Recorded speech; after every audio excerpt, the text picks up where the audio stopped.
La moitié des effectifs de police, ils sont une centaine, je crois, à Saint-Denis, veulent être mutés ailleurs. Ils veulent repartir dans d'autres villes C'est du très département. simple, ces employés municipaux, eux, ils vivent dans la réalité. Bonjour, bienvenue dans cette nouvelle vidéo pépite. Aujourd'hui, nous allons parler du nouveau maire de Saint-Denis et des conséquences présentes et à venir de sa politique anti-police.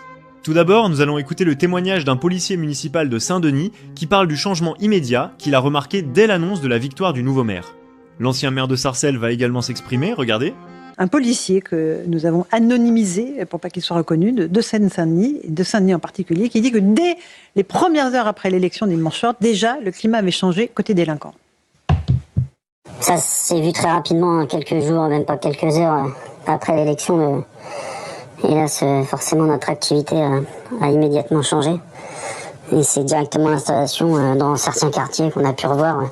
Des choses qui avaient disparu depuis plusieurs années. On a pu revoir des choufs se réinstaller, mettre des chaises en pleine rue. Des choses qui avaient complètement disparu depuis très longtemps. On a pu revoir aussi également les principaux points de vente sauvette autour de la gare centre-ville ou d'autres points au centre-ville.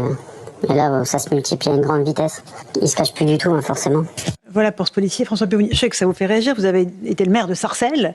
Vous aviez réussi à instaurer un climat de sécurité.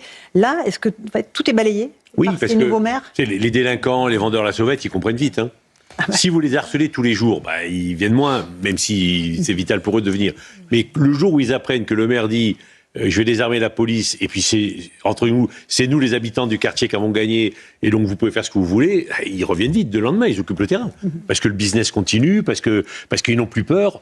Et donc le message qui est passé par la victoire de ces maires qui disent nous on est issus du quartier, donc c'est les quartiers qui ont gagné, pour les délinquants, ils comprennent très vite ce que ça veut dire. Dans l'extrait qui va suivre, on découvre que le nouveau maire ne compte pas non plus investir dans de la vidéosurveillance et veut au contraire réduire le budget sécuritaire. Dans une ville qui, je vous le rappelle, est gangrénée par des gangs et l'insécurité, Éric Nolot va réagir à tout ça et va démonter le nouveau maire de Saint-Denis. Je vous laisse voir.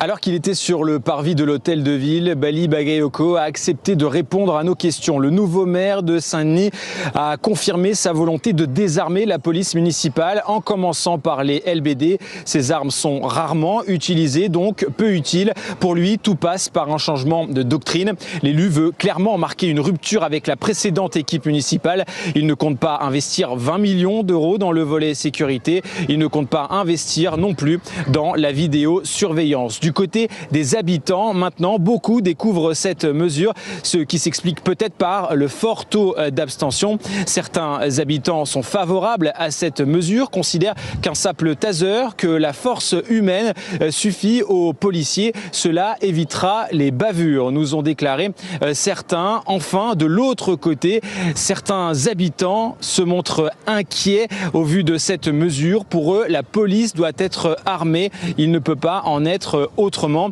Une inquiétude qui est également partagée par certains policiers. Des représentants syndicaux nous ont expliqué que plus de la moitié des policiers municipaux de Saint-Denis ont déjà déposé leur CV dans des villes voisines.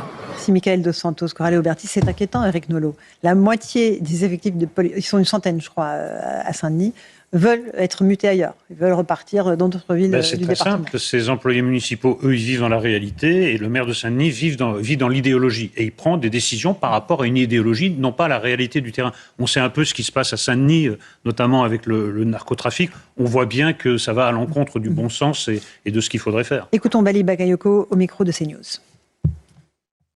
Municipal n'était pas armé avant et pourtant on avait réussi à recruter, et que les difficultés auxquelles on peut être confronté ne justifient pas forcément l'armement, et leur dire comment vous justifiez le fait que sur une année d'exercice d'une police municipale, c'est 0,0000% de temps qu'ils utilisent l'arme. Donc la question de l'arme, ça correspond à autre chose.